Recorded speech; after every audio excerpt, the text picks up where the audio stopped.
Oxygen food and talk, তাই বাংলার ঘরে ঘরে মুখরোচক।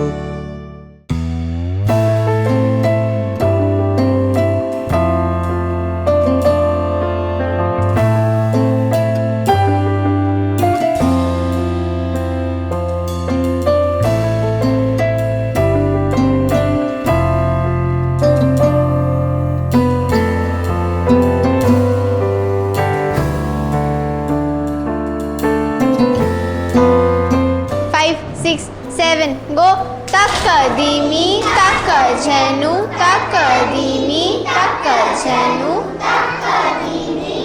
হসো।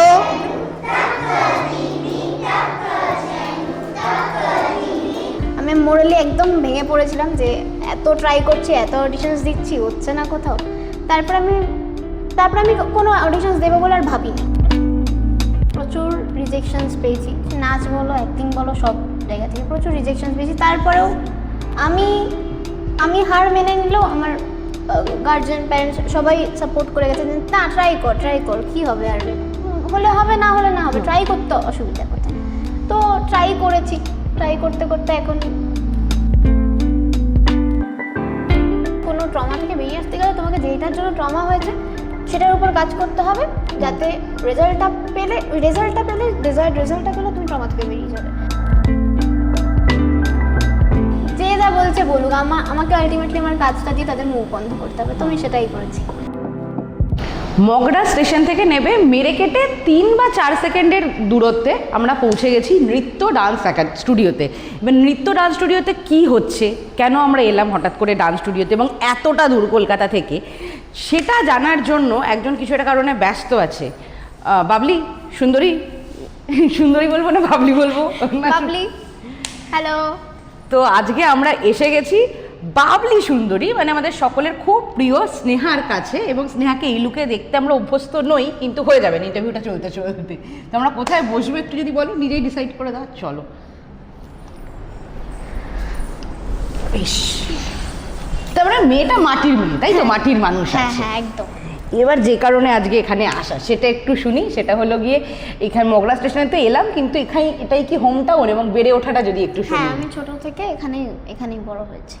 আর পড়াশোনা সবটা যদি একটু বলো। পড়াশোনা মগরাতে না, বাট মগরা থেকে একটুখানি দূরে ব্যান্ডেলে 10th অবধি করেছি, তারপরে কল্যাণীতে +2 12।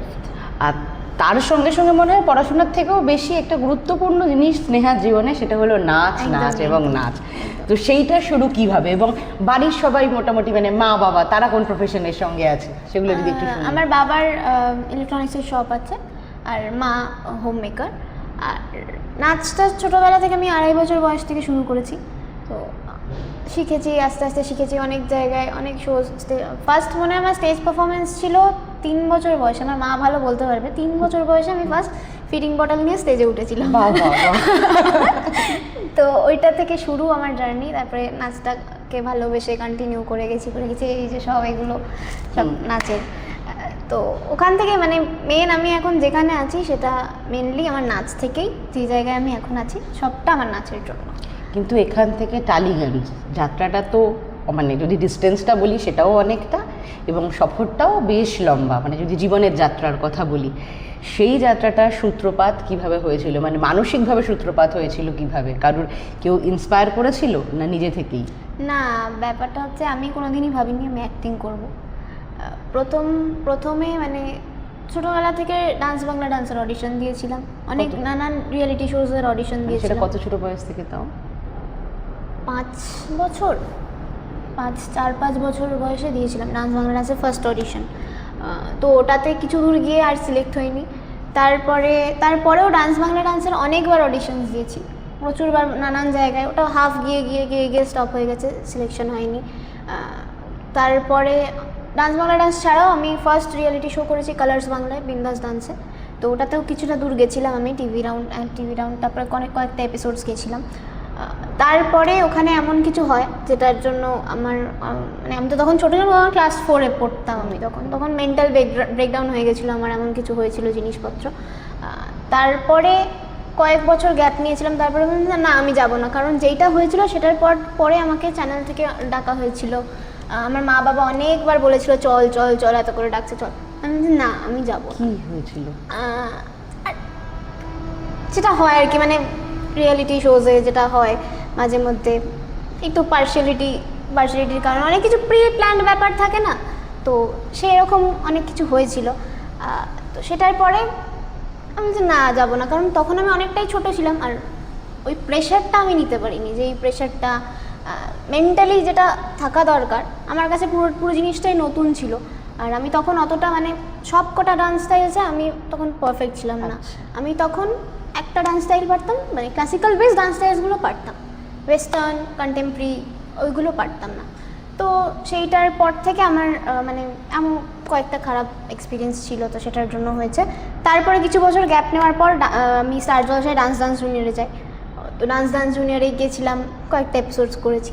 তো ওটার পর ওটাতেও কিছু হয়েছে আর কি, বলছি না আমি কী হয়েছে, বাট ওরকমই মানে এলিমিনেশনস হয়েছে। তো তখন আমি মোরালি একদম ভেঙে পড়েছিলাম যে এত ট্রাই করছি, এত অডিশনস দিচ্ছি, হচ্ছে না কোথাও।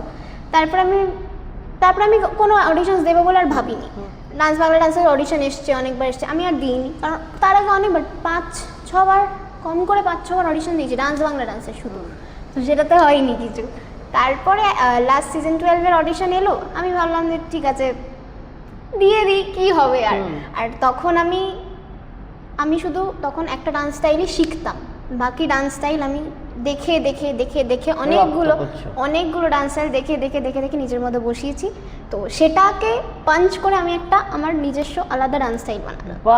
তো সেটার পরে ওই ডান্স স্টাইলটা আমি অডিশনে করি, ওটা ওদের ভাল লাগে। আর ওই সেম ডান্সটা আমি সবকটা অডিশনে করেছি। ইনফ্যাক্ট যেটা টিভি রাউন্ডে যেটা আমার ফার্স্ট যেটা এপিসোড হয়েছে, ওই এপিসোডেও আমি সেম ডান্সটা করেছি, একটুখানি কোরিওগ্রাফার চেঞ্জ করে দিয়েছে, সেম ডান্সটা সেম ডান্স ফর্মেই করেছি। তো সেটা আমার কাছে অনেকটা বড় পাওনা। তো তারপরে ডান্স বাংলা ডান্সে আমার অনেকটা ইমপ্রুভমেন্ট হচ্ছে, অনেক কিছু শিখতে পেরেছি, অনেকজনের সাথে পরিচিতি হয়েছে। আর ব্যাস এই ডান্স বাংলা ডান্স থেকে আমার জার্নিটা শুরু।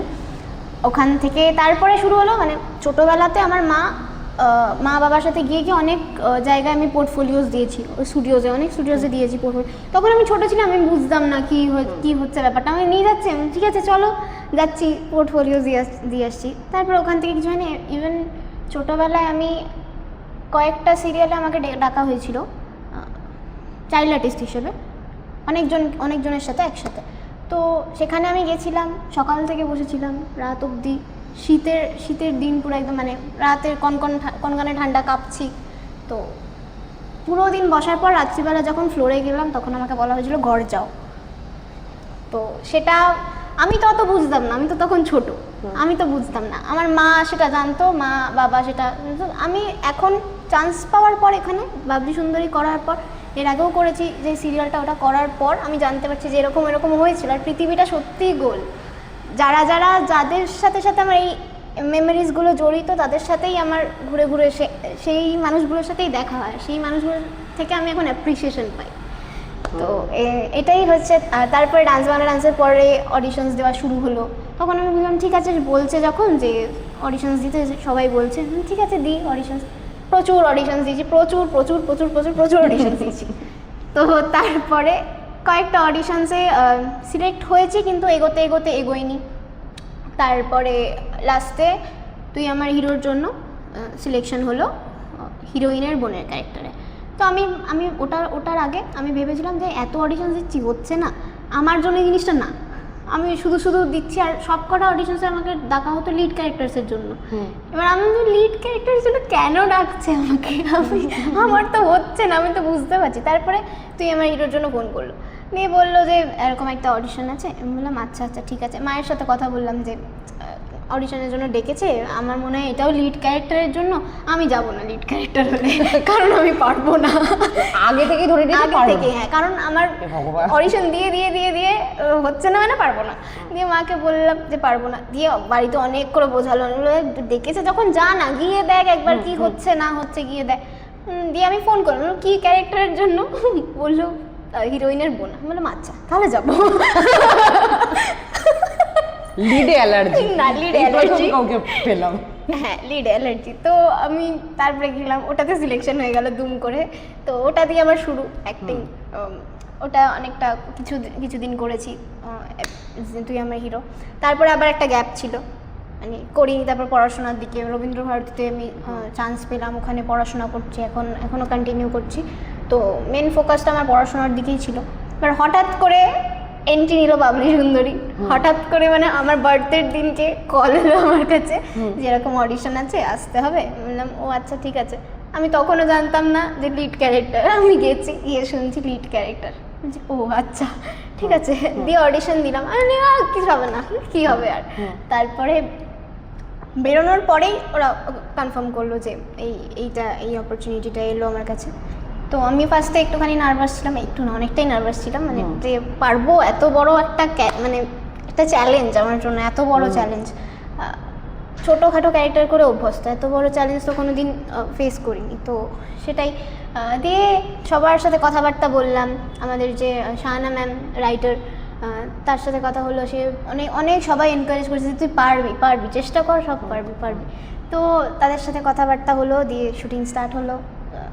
তারপরে তো যাচ্ছে স্মুথলি, সব যাচ্ছে, সবাই অনেকটা ভালোবাসা দিচ্ছে। আচ্ছা, এই যে তুমি বললে যে অনেক ছোটোবেলায় তুমি কিছু বুঝতে না, কিন্তু তারপরেও মেন্টাল ব্রেকডাউনের কথা বললে, এবং ছোটরা না হয়তো সেই সময় দাঁড়িয়ে অনেক খুব গভীরে বুঝতে পারে না, কিন্তু কোথাও একটা সমস্যা হচ্ছে সেটা কিন্তু ছোটরাও বুঝতে পারে।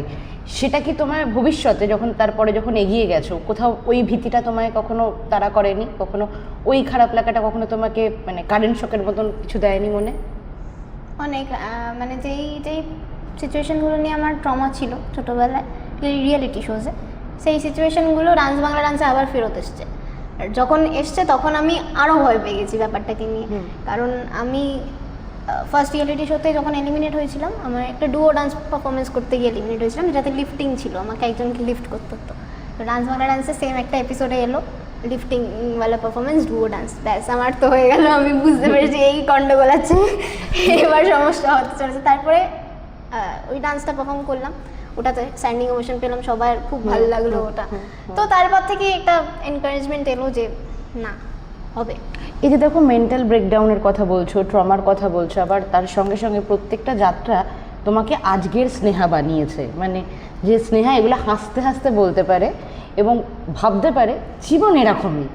তো সেই জায়গা থেকে জিজ্ঞেস করবো, আজকের স্নেহা কোন জিনিসগুলোর, কোন আঘাতগুলোর ফল আজকের স্নেহা?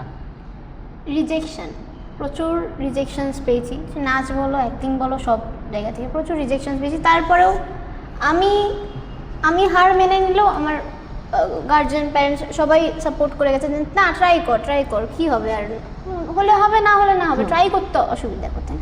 তো ট্রাই করতে এখন হয়েছে জিনিসটা। মানে মেন কথা হচ্ছে ইউ হ্যাভ টু ট্রাই, নাহলে তো হবে না। আরেকটা জিনিস স্নেহা বললো, সেটা হলো যখন আমরা এই জীবনের চেষ্টাটার মধ্যে থাকি, তখন বেশ কিছু মানুষ থাকে যারা আমার উপর বিশ্বাস রাখে, যারা বলে তোরা হবেই একদিন, এবং মানে যতবার পড়বো ততবার সে উঠে দাঁড়াবে। আবার কিছু বন্ধুরা থাকে, কিছু কাছের মানুষের মতন মানুষরা থাকে, যারা ওই সময় দাঁড়িয়ে সহানুভূতিটাই দেয়, কিন্তু ভেতরে ভেতরে মানে ওই জিনিসটাও কনস্ট্যান্ট বলতে থাকে, ধর কিছু হবে না ওর দ্বারা। তো মানে সেটা কিছু আত্মীয় স্বজন হতে পারে, যাদেরকে তুমি খুব কাছের মনে করতে, তারা হতে পারে। তোমার ক্ষেত্রে এরকম এসেছিল নাকি সবটাই বাবা মা দ্বারা আগলে রাখা? বাবা মা দ্বারা আগলে রাখা তো অবশ্যই, কিন্তু এরকম মানুষ অবশ্যই সবার জীবনে থাকে, আমার জীবনেও আছে। তো এরকম ছিল অনেকজন, বাট কোনো যায় আসেনি আমার। যে যা বলছে বলুক, আমাকে আলটিমেটলি আমার কাজটা দিয়ে তাদের মুখ বন্ধ করতে হবে, তো আমি সেটাই করেছি। সেটা হওয়ার জন্য তো এতদিন অপেক্ষা করতে হয়েছে, কিন্তু মা বাবা এই সময়টায় যখন দেখছে যে আমার মেয়েটা প্রত্যেক দিন দৌড়চ্ছে, নিজের মতন করে কষ্ট পাচ্ছে, আবার ঘুরে দাঁড়ানোর চেষ্টা করছে, তাদের কি অবস্থা ছিল? এবং সেই সময় না সন্তান হিসেবে অনেকটা বড় দায়িত্ব চলে আসে যে তাদের থেকেই জিজ্ঞেস করে, তাদেরকে একবার ডেকে নেবো। ইয়েস, আপনি অনেকক্ষণ ধরে দাঁড়িয়ে আছেন, আসো। তো এতক্ষণ তো হলো মেয়ের সঙ্গে কথা, কিন্তু এই যে মেয়ে নানা কথা বললো এবং মেয়েটা দেখতে দেখতে বড় হয়ে গেল, এখন আবার সে নায়িকা, ব্যাপার স্যাপারই আলাদা। তোমরা যদি একটু বলো, ও তো বলছিল যে দীর্ঘ সময় রিজেকশন পেয়েছে, গেছে, ঠান্ডার মধ্যে তুমি ওকে নিয়ে বসেছিলে, তারপরে বলেছে ঘর যাও। তো এই সময়টায় বাবা মা হিসেবে তোমরা কিভাবে ওকে সাপোর্ট দিয়েছো? আমি হাল ছাড়িনি কোনো সময়। আমি বলেছি না, চেষ্টা কর, করতে করতে একদিন না একদিন ঠিক হবে, কিন্তু তোমাকে চেষ্টা চালিয়ে যেতে হবে। ও অনেক সময় মাঝখানে বলেছিল আমি আর যাব না, আমি আর অডিশন দেব না। আমি বলেছি আর ওর বাবা যে যা, যেতেই হবে, একটু গিয়ে দেখ না, না হলে না হবে, হলে হবে, না হলে না হবে, কোনো ব্যাপার না, হতেই হবে, কোনো ব্যাপার নেই এখানে। এখন হাসছে মুচকি মুচকি। দিয়ে এইবারে যে চান্সটা যখন পেয়েছে তখন আমার মনে হলো যেই ড্রিমগুলো আমি দেখেছিলাম যে এটা হতে পারে, আমি ওকে বলেওছি দেখ আমি এগুলো ফোনে দেখতাম, এখন তোর সাথে হচ্ছে, মানে সময়ের আগে কোনো কিছু হয় না, এটাই আমি বারবার বুঝি। সময় যখন যার যেটা হবে তখন তার সেটা হবেই। আচ্ছা, আর এবার একটু আঙ্কেলের থেকে শুনি। বাবারা তো মানে বটবৃক্ষের মতন আগলেটা রাখে সবটা, কিন্তু তারা জানে যে মানে তারাও কত কী সামলাচ্ছে। তো যদি তুমি বলো একদিকে মেয়ে, তার সঙ্গে তোমার স্ত্রী, মানে তারও একটা যাত্রা চলছে, মানে ওর স্নেহার সঙ্গে কাকিমার দৌড়োদৌড়ি পুরোটা তুমি কিভাবে দেখেছো, এবং মেয়েটা কেমন একটু বাবা মার থেকে শুনি। আমি এক কথাতেই মানে বলবো যে ওকে যে কাজটাই করতে দেওয়া হয়, সে পড়াশোনাই হোক বা ডান্স হোক বা অ্যাক্টিং হোক, যেটাই করতে দেওয়া হয় ও সেটা মানে 100% মনোযোগ সহকারে করে, যার জন্যে আমার আর কোনো বলার কিছু জায়গা থাকে না। আমি জানি যে ও যেটাই করতে দেবো সেটাই ভালোভাবে করবে, আর ও সেই কাজগুলো সব মানে সত্যিকারে বলছি মানে খুবই সাকসেস সব কাজেতেই। সেই জন্য আমার কোনো অভিযোগ নেই ওর বিরুদ্ধে। অভিযোগ তো থাকার কথাই নয়, আমরা যেটুকুনি কথা বলে বুঝলাম, কিন্তু মা বাবার একটা থাকে আনন্দের চোখের জল, আর আরেকটা হলো মেয়ে যখন এই সন্তান যখন এই স্ট্রাগলটা করছে, তারা নিজেদের চোখের জলটা সামলে রেখে দেয় যে মেয়ের সামনে চোখের জল ফেলা যাবে না। দেখুন, এটা সবাইকেই স্ট্রাগল, সবাই যারা একটা জায়গায় পৌঁছায় সবাইকেই স্ট্রাগল করতে হয়, তা কেউ বলে না। এইরকম নয় যে আমি ব্যাকআপ দিয়ে একদম শিখরে চলে যাব, তা নয়। ব্যাকআপ দিয়ে একটা নির্দিষ্ট জায়গা পর্যন্ত যাওয়া যাবে, তারপরে কিন্তু আর সম্ভব নয়। যদি তার মধ্যে ট্যালেন্ট থাকে সে ঠিক অবশ্যই সে এগিয়ে যাবে। তো চেষ্টা করতে হবে, মানে হলো না বলে হাল ছেড়ে দিলে তো হবে না। তো ওর মধ্যে চেষ্টাটা আছে এবং তার সঙ্গে নিজস্ব কিছু মানে ক্রিয়েটিভিটি আছে, যার জন্যে একটু এগিয়ে যাচ্ছে, আর আমরাও সাপোর্ট দিচ্ছি। দেখা যায় বাকিটা সব ভালো, জগন্নাথ দেবের মানে কৃপা, ওনার কৃপা দিয়ে মানে এত দূর পর্যন্ত গেছে আর কি। কাকিমা এবার একটু তোমার কাছ থেকে শুনি, সেটা হলো গিয়ে ওকে যেটুকুনি বুঝলাম খুব শান্ত মেয়ে, কিন্তু মায়ের কাছে মেয়েদের সব থেকে বেশি আবদার, দুরন্তপনা সবটা থাকে। তো তোমার কাছে কি শান্ত নাকি সেক্ষেত্রে ওর? না, ও ছোট থেকে শান্তই, ওর দুরন্ত কিছু ছিল না। আর আবদার বলতে ও কোনোদিনও এটা না ওকে দিতেই হবে, দিলেও হবে না দিলেও হবে। ও কোনো সময় কোনো কিছু ডিমান্ড করে না আমাকে এটা করতেই হবে, আমাকে এটা দিতেই হবে, সেটা না। ও নিজের মতো, দিলেও ভালো না দিলেও ভালো, এইরকমই। কাকিমা পড়াশোনাতে তো ও ভালো, সেখান থেকে দাঁড়িয়ে যখন ও প্রথম নাচটা নিয়ে এগোবে ঠিক করেছিল, তখন তোমাকেও নিশ্চয়ই ওর সঙ্গে কলকাতায় যা এগুলো করতে হয়েছিল। হ্যাঁ, পড়াশোনায়ও ভালো। যা ওর বাবা ছোটোবেলায় যখন ও ডান্সটা নিয়ে এগোচ্ছে, ওর বাবা বলেছিল দুটো মেনটেন করতে পারলে করতে পারো, তা আমার পড়াশোনাটা আমার চাই, ওটাকে তোমার বাদ দিয়ে ডান্স খালি করলে হবে না।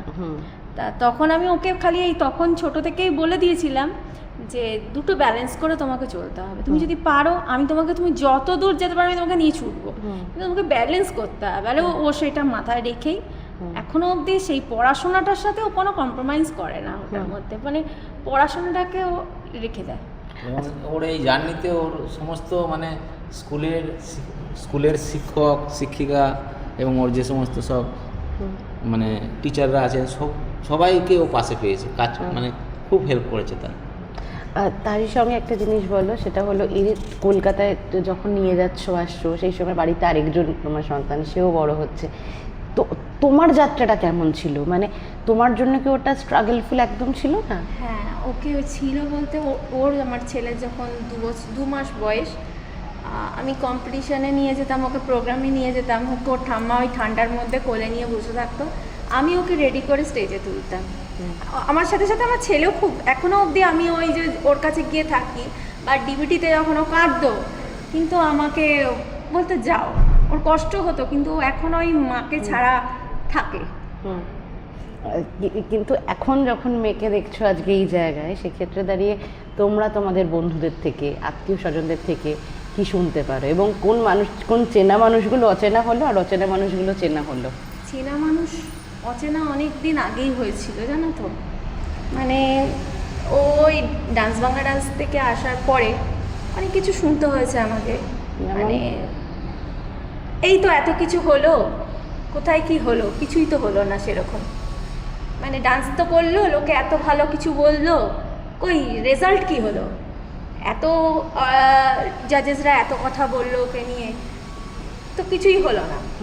তাই সেটা যখন কানে আসতো খুব কষ্ট হতো, আর ওইটার থেকে কষ্টটা থেকে বলতে পারো আমার মনে একটা জেদ হয়েছিল, দিয়ে আমি বলেছিলাম না, তো বলছে আমি একসময় উত্তর দিতে হবে, লোকের মুখের উপরে কথা বলে তো কিছু হবে না, উত্তরটা তোমাকে কাজ করে সেটাকে উত্তর দিতে হবে।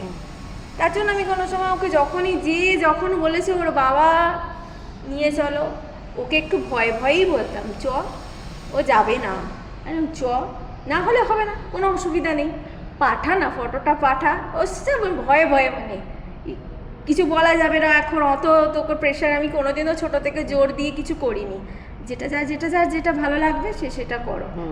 তুমি পড়াশোনাও সায়েন্স নিয়ে পড়ে, ও বলে আমি ডান্স নিয়ে রবীন্দ্রভারতী থেকে পড়ো, ও সায়েন্সের স্টুডেন্ট? আচ্ছা। ওর বাবা চেয়েছিল ও নিউট্রিশন নিয়ে পড়ুক আর বায়োসায়েন্স নিয়ে পড়ুক এইসব নিয়ে, কিন্তু ও ডান্স নিয়ে পড়বো, তার জন্য আমি ওটাতেও কোনো বাধা নেই, তুমি যেটা ভালোবাসো, ওর বাবাও না আমি, যেটা যাকে জোর করে কোনো কিছু হয় না, তা ও যেটা নিয়ে ভালো থাকবে ভালোবাসবে সেটা নিয়ে দেখবে। বেশ, এইবার আসি বড়দের সঙ্গে তো কথা হয়েছে, এবার একটু শুনি দিদির ব্যাপারে ভাই কি বলবে। আমার দিদি খুব ভালো, দিদিকে যাই বলি তাই এনে দেয়। আচ্ছা, কি কি কি কি কি মানে আনতে বলা হয়? চকলেট, কেক, যা বলি সব এনে দেয়। আর দিদিকে সবাই যখন দেখছে টিভিতে, আগেও দেখেছে, এখন নায়িকা হয়ে দেখছে, তখন বন্ধুরা কি বলছে, মা বাবা কি বলছে বন্ধুদের? আমার একটা বন্ধুর দাদুর ফেভারিট সিরিয়াল বাবলি সুন্দরী। বাহ বাহ বাহ বাহ। অন্য কেউ যদি চায় রিমোটটা তাহলে সে দেয় না। আচ্ছা, আর তুই কি করিস? তুই সেসব বাবলি সুন্দরী দেখিস না? আচ্ছা, আর এবার আমাকে একটা জিনিস বল, বাবলি সুন্দরীতে দেখলি যে দিদির কতগুলো শত্রু আছে, তাদেরকে তুই কিছু বলবি? খুব বাজে তারা। ও একটা জিনিস করে, আমি শ্যুট থেকে আসার পর যখনই বাড়ি আসি, আমার ব্যাগটা আগে খুলবে, সবার থেকে আগে, কোনো কথাবার্তা না, আগে ব্যাগ খুলবে, ব্যাগে কী জিনিসপত্র আছে, চকলেট, কেক, যা আছে সব আগে খুঁজে বের করে তারপর বাকি কথা, মানে আমি আসা মানে ওর ব্যাগের মধ্যে আর কি ওর জন্য জিনিসপত্র নিয়ে আসছি, ওটার দিকে আগে নজর, ব্যাগে কী আছে। ব্যাগে কি আছে? আচ্ছা, তারা তো খুব বাজে, কিন্তু এবার আমাকে একটা জিনিস বলে, এখন যখন স্কুলের টিচাররা কি বলে, মানে তারা তো জানে যে দিদি নায়িকা, তারা কি বলে? তারা বলে যে খুব ভালো হচ্ছে, এরকম। আমার দিদিকে বলে যে ও অনেক উন্নতি করবে। আর তার জন্য কি দিদির জন্য কি তোর বকা খাওয়াটা একটু কমে গেছে? একটু আমার জন্য কি কি হচ্ছে স্কুলে সেটা বল, তোর কিরকম ডিমান্ডটা কিরকম? আমি স্কুলে যাচ্ছি, সবাই বলছে যে বাবলি সুন্দরী ভাই। তো এইভাবে তো চলতে থাকবে। এবার একটুখানি আবার ওর সঙ্গেই কথা বলি, আবার তুমি এটা পড়ে নাও। আচ্ছা, মা বাবার কথা তো শুনলাম, নাচের কথাও শুনলাম, এবার একটুখানি শুনি যে বাড়িতে থাকলে কি করা হয়, মানে নাচ বাদে হবি কি করতে ভালোবাসো? ঘুমাতে। বাহ, খুব সুন্দর। আমি বাড়িতে থাকলে ম্যাক্সিমাম টাইমটা ঘুমিয়ে কাটাই, আর মুভি দেখি মাঝে সাঝে, বেরোই, শপিংয়ে বেরোই, আমার ক্যাফেতে যাওয়ার খুব শখ, মাঝে মধ্যে চলে যাই রেস্টুরেন্টে খেতে, একাই চলে যাই খেতে, মাকে ভাইকে নিয়ে সবাইকে নিয়ে যাই, শপিং করি, এইটাই। আচ্ছা, মগরাতে কি রেগুলার যাতায়াত করতে হয়? মানে করা তো সম্ভব হয় না, সেক্ষেত্রে কলকাতায় বাড়ি নেওয়া সেটাও একটা স্বপ্ন পূরণের মতন, সেটা কবে কিভাবে? হ্যাঁ, আমি তো যবে থেকে সিরিয়াল জয়েন করেছিলাম কলকাতাতেই থাকতাম, তারপরে যখন ওটা অফ হয়ে গেছিলো তখন আবার এখানে চলে এসেছি, আবার যখন জয়েন করেছি তখন ওখানে আবার এখন গিয়ে থাকছি। তো ছুটি যখনই পাই তখনই আমি চেষ্টা করি বাড়িতে আসা, কারণ এই ক্লাসটা আছে আমার, এটাকেও তো দেখতে হবে, তো যতটা পারি আমি দুদিকটা মেনটেন করে চলার চেষ্টা করি, এখানে চলে আসি, ক্লাস করাই, আবার পরের দিন যখন কল টাইম দেয় এখান থেকে বেরিয়ে যাই। তো একটা জিনিস বলে, এই যে কলকাতায় নিজের বাড়িতে নিজের মতন করে থাকা এবং নিজের দায়িত্ব নিজের হয়ে ওঠা, সেটার জন্য কি শিখতে হয়েছে? শিখতে হয়েছে মানে একা থাকতে আমি পারি, আচ্ছা, কিন্তু সেটা যেইভাবে থাকি সেটা চোখে দেখার মতো না, মানে আমি এতটাই লেজি, অগোছালো, এতটাই আমি যে সেটা চোখে দেখার মতো না, বাট যেটুকু করার দরকার ওইটুকু আমি করে দেবো, আমার খাওয়ার জন্য যেটুকু যা করার দরকার করে দেবো, জামা কাপড় যেইটুকু আমার কাচার দরকার কাচবো, বাকি সব বাড়িতে পাঠিয়ে দেবো, এরকম মানুষ। আর স্নেহা, মা বাবার থেকে শুনলাম যে তুমি খুব শান্ত মেয়ে ছোটোবেলা থেকেই, কিন্তু এই যে এই সময়টায় তুমি যেভাবে দেখেছো জীবন, সেটাই কি হয় যে অনেক সময় ডিপ্রেশন থেকে অনেকেরই কেউ নেশার প্রতি অ্যাডিক্টেড হয়ে যায়, কারোর অন্যান্য কোনো কিছু চলে আসে। সেক্ষেত্রে দাঁড়িয়ে তোমার যদি এই যাত্রাটায় তুমি তোমার খারাপ লাগাটা বা খারাপ মুহূর্তগুলোতে কীভাবে নিজেকে চ্যানেলাইজ করেছো, মানে কি করেছো? খারাপ লাগাগুলোকে এটা টাইমের সাথে সাথে চলে গেছে, কারণ যেইটার থেকে আমি রিজেকশন পেয়েছি সেটাকে নিয়ে আমি নিজেকে গ্রুম করেছি, তো ওটাকে গ্রুম করেছি, ওটা টাইমের সাথে সাথে চলে গেছে, আর সেই রেজাল্টটা আমি টাইমের সাথে সাথে পেয়েছি। তুই addiction not my cup of tea, ওইসব আমার পছন্দ না। ওখান থেকে বেরিয়ে আসতে গেলে, কোনো ট্রমা থেকে বেরিয়ে আসতে গেলে তোমাকে যেটার জন্য ট্রমা হয়েছে সেটার উপর কাজ করতে হবে, যাতে রেজাল্টটা পেলে রেজাল্টটা পেলে তুমি ট্রমা থেকে বেরিয়ে যাবে। এর জন্য অ্যাডিকশনের কোনো দরকার নেই। আর ডিসিপ্লিন থাকাটা কতটা হেল্প করে? কারণ তোমার মতন এই যাত্রা দিয়ে হয়তো যে পথ দিয়ে তুমি হেঁটে গেছো সেই পথ দিয়ে আজ হয়তো অনেকে হাঁটছে। একদমই তাই, ডিসিপ্লিনটা তো মেন। ডিসিপ্লিন মানে first impression is the last impression. তুমি গিয়ে কারোর সাথে ফার্স্ট অ্যাপ্রোচে যেরকমভাবে কথা বলছো, সেটা একটা অনেক বড় ইম্প্যাক্ট ফেলে, যে সে একবার তোমাকে দেখলে বুঝে যায় যে তুমি আসলে মানুষটা কীরকম। তোমাকে যদি কিছুর জন্য সে ভাবে, কিছু প্রজেক্টের জন্য ভাবে, তোমাকে দিয়ে জিনিসটা হবে কি হবে না, কোনো ড্রব্যাকস থাকতে পারে কি থাকতে পারে না, সেটা তোমার কথা দিয়ে সে আগে বুঝবে যে তুমি কীভাবে তাদের সাথে রিয়্যাক্ট করছো, কীভাবে কথা বলছো, তোমার বাকিদের সাথে কীরকম কীভাবে মিশছো তুমি, তো সেটা অনেকটা বেশি হেল্পফুল। আর এর পাশাপাশি একটা অন্য প্রশ্ন, সেটা হলো গিয়ে সবই তো কাজের কথা হচ্ছে, পড়াশোনার কথা হচ্ছে, প্রেম কি করা হয়েছে? না, এই নিয়ে আচ্ছা ঠিক আছে, এটা নিয়ে তার মানে একটা জটিল ব্যাপার, সেটা আমরা যদিও বলতে চাই কখনো বলবো। আচ্ছা, এর পাশাপাশি আজকে যেখানে এসেছি সেটা হলো নিজস্ব ডান্স একাডেমি। এইটাও তো ডেফিনেটলি কখনো একটা সময় স্বপ্ন ছিল খোলা, এবং নিজের প্রথম রোজগার বলা যেতে পারে। এই আজকের এই যাত্রাটাই কিভাবে এলে, এই ডেস্টিনেশনটাই কিভাবে এলে? এটা বিশাল বড় গল্প। আমি যখন ক্লাস 10-এ যখন এক্সাম দিচ্ছি, তখন থেকে আমার এটা খোলার কথা। তারপরে 10টা পাস করলাম, আমার বাড়িতেই ছোট্ট আমাদের ড্রয়িং রুম আছে, ওখানেই আমি কয়েকজন স্টুডেন্টসকে নিয়ে শুরু করলাম। তারপরে আমার যখন 4জন স্টুডেন্টস ছিল, তখন আমি ডান্স বাংলা ডান্সে চলে গেলাম। তো তখন তারা আমার উপর ফেথটা রেখেছে যে আমার কাছেই থাকবে। তারা চাইলেই কিন্তু চলে যেতে পারতো আমার কাছ থেকে, যে ম্যাম থাকে না, কেন শিখবো। আমি একজনকে দিয়ে গেছিলাম, তো সেই তাদেরকে গ্রুম করেছে, তো ম্যাম থাকে না, আমি কেন শিখবো। তারা ফেথটা রেখেছে, আমি যখনই পারতাম এসে ওদের ক্লাস নিতাম বা করতাম। তো তাদের ওখান থেকে আমি ডান্স বাংলা ডান্সে যখন থাকছিলাম, তখনই আমাকে দেখে অনেক বাচ্চা হয়েছে। আর আমার ছোট্ট ঘর ছিল, বেশি বড় ঘর ছিল না, ওখানে অনেকজনকে মানে ব্যাচ ভাগ করে পুরো দিন ধরে আমি ক্লাস করাতাম। ব্যাচ মানে একসাথে ততজনকে করা সম্ভব না, তো সেটা করাতাম। এবার সেটা থেকে যখন স্টুডেন্টস বাড়লো, এই স্টুডিওটা অনেক বছর ধরে হওয়ার কথা চলছে। এইখানে কিছু প্রবলেমসের জন্য সেটা হয়ে উঠতে পারেনি, তো সেটা আমার ডান্স বাংলা ডান্স থেকে আসার পর সেই প্রবলেমসগুলো সর্ট হয়, দিয়ে এই স্টুডিওটা তৈরি হয় ফাইনালি। তো তারপরে আসার পরে অনেক স্টুডেন্টস আসে ডান্স বাংলা ডান্স থেকে দেখে আমার কাছে আসে। তো সেটার পর আমরা স্টুডিওটা ওপেন করি। এখন অনেক বাচ্চা আসে, নিয়ার অ্যাবাউট 150।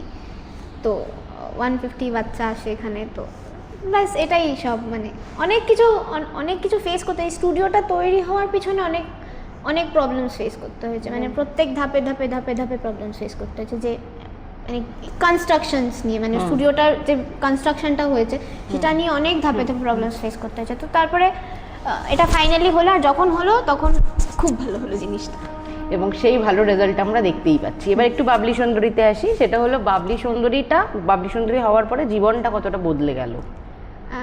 জীবনটা বদলে গেছে, অবশ্যই বদলে গেছে, কারণ আমি তো এখন এখানে থাকি না খুব একটা। তো আগে যখন এখানে থাকতাম, পুরো জিনিসটা আমার ওদেরকে নিয়ে, বাচ্চাদেরকে নিয়ে, আমি পুরো দিনে সপ্তাহে যতগুলো দিন থাকে, না ক্লাস রাখতাম, না রিহার্সাল রাখতাম, তো এটাতেই ইনভলভ থাকতাম। তো এখন যেহেতু হচ্ছে না, প্রথমে আমি যাওয়ার আগে যখন লাস্ট ক্লাস এদেরকে করিয়ে গেছিলাম বাবলি সুন্দরীতে, তখন কেউ কাঁদছে, বাচ্চারা চলে যাবে, ম্যাম চলে যাবে, বাচ্চা গার্জেনরা কাঁদছে, ম্যাম চলে যাবে। তো তখন আমার মনে হলো আমি কি করে থাকবো, এই পুরো জিনিসটাকে ছেড়ে যে এতদিন থাকতে হবে, কি করে থাকবো আমি। তারপরে আমি কয়েকজনকে দায়িত্ব দিয়ে গেলাম ক্লাসে, যারা আমার সাথে হেল্প করে ক্লাসে। তো তারাই ক্লাসটা সামলায় আর মাঝে মধ্যে আমি আসি। তো ব্যাস এইটাই, মানে এইটাকে ছেড়ে যাওয়াটা আমার জন্য অনেক কষ্টের ছিল, বাট এখন আস্তে আস্তে আমি সেটাকে গ্রিপে আনছি। লাইফ চেঞ্জ হয়েছে বলতে আমার পার্সোনালিটি অনেকটাই বিল্ড আপ হয়েছে। তো আমি আগে যেরকম ছিলাম এখন ওখানে অতজনের সাথে মিশে অনেক কিছু জানছি, অনেক টেকনিক্যালিটিস জানছি, জেনে জেনে জেনে জেনে অনেক পার্সোনালিটি বিল্ড আপ হয়েছে আমার। তো হ্যাঁ, অ্যাজ আ পার্সন আমি অনেকটা চেঞ্জ হয়েছি, বাট এমনি যেরকম ছিলাম ওরকমই আছি। তোমার পাশে যারা অভিনয় করছে বাবলি সুন্দরী, তারা প্রত্যেকে প্রচণ্ড দক্ষ অভিনেত্রী, এবং তাদের সঙ্গে সামনে দাঁড়ানোটা কখনো কেউ ভয় পেয়ে যেতে পারে। মানে যদি আমি একদম মানে আনকোড়া চোখ থেকে যদি বলি, ভয় একটা প্রথম চলে আসে হয়তো। যদি তাদের সঙ্গে থাকাতে তোমার তো নিশ্চয়ই অনেকটা গ্রুম হয়েছে, তো তাদের কারো বন্ধু হয়ে গেল এর মধ্যে প্রায়। বন্ধু বলতে ওখানে সবার সাথে খুব ভালো বন্ডিং, সবার সাথে খুব ভালো রিলেশন। বন্ধু, সব থেকে ভালো বন্ধু আমার হচ্ছে বিয়াস, যেহেতু আমরা সমবয়সী। তো অনস্ক্রিন যাই থাকুক মা মেয়ের, বাট অ্যাকচুয়ালি তো বন্ধু, ওর সাথে খুব ভালো ফ্রেন্ডশিপ। বেবি তো আছে, বেবির সাথে তো সবারকার খুব একটা ভালো বন্ডিং। তো সবার সাথে খুব ভালো, আর সবাই খুব হেল্পফুল ওখানে। মানে সবাই অনেক সিনিয়র অ্যাক্টার্স ওখানে, ম্যাক্সিমাম সবাই সিনিয়র অ্যাক্টার্স। আর আমি যখন গেছিলাম তখন নার্ভাস হওয়া স্বাভাবিক। মানে ফার্স্ট যখন আমি সেটে ঢুকেছি, ওদের সাথে ফার্স্ট সিন করছি, আমি দাঁড়িয়ে এরমভাবে দাঁড়িয়ে আমি ডায়লগ সব ভুলে যাচ্ছি দেখে নিয়ে। তারপরে অনেকজন বলছে রিল্যাক্স কর। অত চাপ খাওয়ার কিছু নেই, যত রিল্যাক্স করে অ্যাক্টিং করবি তত অ্যাক্টিংটা বেশি ভালো হবে। তো মাঝে এরকম হয়েছিল যে আমি খুব মানে ডাইসি ছিলাম যে হচ্ছে, আমি কি পারছি না, বারবার জিজ্ঞেস করতাম সবাইকে আমি কি পারছি, মানে জিনিসটা কি হচ্ছে না। তারপর অনেকে সবাই বললো যে না হচ্ছে, ভালো হচ্ছে, একটু রিল্যাক্স থাক। তো করতে করতে মানে সবাই, পুরো আমাদের ইউনিটের সবাই খুব হেল্পফুল। কিন্তু বাবলি সুন্দরীতে তোমার ক্যারেক্টারটা শুরু হয়েছিল যেভাবে, একটা অন্যরকম লুক দিয়ে, এবং সেই সময় হয়তো তোমার লুকের জন্য তুমি কোথাও আসতেও পারছিলে না, এমন ওই লুকটা ক্যারি করে, এবং ওটাই কি তোমার চ্যালেঞ্জ পার্ট ছিল যে এটা এমন কিছু করছি যেটা? আমি যখন অডিশনটা দিতে গেছিলাম তখন আমি শুনলাম যে দাঁত পরে অভিনয় করতে হবে। আমি তখন দাঁত পরে এমনি অডিশনে সিলেক্টেড না, দাঁত পরে করতে হবে, আচ্ছা তাহলে তো হয়ে গেল, দিয়ে বাড়ি যাই আমি। দিয়ে এত কনফিডেন্ট কেউ নিজে হবে না এই ব্যাপারে। লোকজন কনফিডেন্ট কিসে হয় যে হয়ে যাবে শিওর, একজন ওভার কনফিডেন্ট কিসে যে আমি পাবো না। হ্যাঁ, এইটাতে আমি সবার থেকে একটুখানি আলাদা এই বিষয়টা। তারপরে অডিশন হলো, সিলেক্ট হলাম, দিয়ে দাঁতের মাপটা দিয়ে দাঁত ফাত বানানো হলো। তো তারপরে প্র্যাকটিস করতে করতে নর্মাল বাড়িতে দাঁত পরে কথা বলতাম, চুইনগাম লাগিয়ে কথা বলতাম। দাঁতটা যখন ছিল না, চুইনগাম দাঁতে চিপকাতাম, দিয়ে দাঁত বানিয়ে ওরকম কথা বলা প্র্যাকটিস করতাম যাতে ফ্লুয়েন্সিটা হয়। তো ওটা করতে করতে প্র্যাকটিস করতে করতে অনেক সময় হয়েছে অনশট দাঁত খুলে বেরিয়ে গেছে, অনেক সময় হয়েছে অনশট দাঁত খুলে বেরিয়ে গেছে, তার জন্য অনেক রিটেক করতে হয়েছে। তো হ্যাঁ, ওটা করতে করতে হয়ে গেছে, এবং করতে করতে চ্যালেঞ্জিং তো ছিল অবশ্যই। মানে কথা পরিষ্কার বেরোতো না, দাঁতের জন্য অসুবিধা হতো, জড়িয়ে যেত কথা, পরিষ্কার শোনা যেত না, ওর জন্য অনেকবার কাট করে করে আবার রিটেক করতে হতো। চ্যালেঞ্জিং তো ছিল অবশ্যই। তো সেই চ্যালেঞ্জ চলবে, এবং এরকম বিভিন্ন চ্যালেঞ্জ ধীরে ধীরে অতিক্রম করে স্নেহা আরও আপনাদের মনের কাছে চলে যাবে, সেই আশাই রাখি। তাই তোমার দর্শকদের জন্য, যারা মানে আজকের এই ছোট্ট ডান্স স্টুডিওটা দেখলো, তাদের উদ্দেশ্যে তুমি কি বলবে? তোমরা ভালোবাসা দিতে থাকো যেরকম আমি ভালোবাসা দিচ্ছি। আর সবাইকে বলবো, যেই জিনিসটাকে ভালোবাসো সেটার প্রতি কোনোদিন হাল ছিল না, কারণ সেটা থেকে তুমি এমন জায়গায় যেতে পারবে যেটা হয়তো তুমি ইম্যাজিনও করোনি। মানে you never know where life takes you. So চেষ্টা করতে থাকো সবাই, আর হার্ডওয়ার্কটা তো মাস্ট। কোনো একটা হাইটে রিচ করতে গেলে হার্ডওয়ার্ক ইজ মাস্ট। সো এরকমভাবে ভালোবাসতে থাকো সবাই, আর আশা করছি তোমাদের আশীর্বাদে আমি আরও অনেক বড় জায়গায় যেতে পারবো, হোপফুলি।